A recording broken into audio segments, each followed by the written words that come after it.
যদি অফার আসে কাজ আর গল্প যদি ভালো লাগে অবশ্যই করবো, কেন করবো।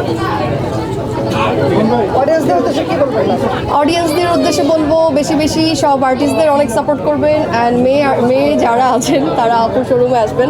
অ্যান্ড আপুর আরেকটা বিউটি হাব আছে যেটা ট্রিশাস বিউটি এক্সটেনশন, এখানে আসবেন অ্যান্ড বেশি বেশি আমার কাছে দেখবেন, লাইক মাই পেজ।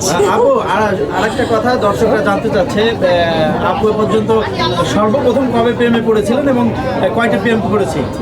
সর্বপ্রথম প্রেম, আচ্ছা ছোটবেলায় যে প্রেম করেছিল তো প্রেম বলা হয় না। ছোটবেলায় কবে প্রেমে পড়েছিলেন? সেটা তাও কলেজে উঠে। প্রেমের এটা কেমন ছিল, সূত্রটা কেমন ছিল? ওটা স্কুল লাইফ থেকে ছিল। আমি বাই বাই মাই আপু এক স্কুলে ছিলাম, সেই ছিল আরেক স্কুলের। সো স্কুল লাইফের প্রেম আর কেমন হতে পারে, আপনারা সবাই করেছেন, আপনারা জানেন।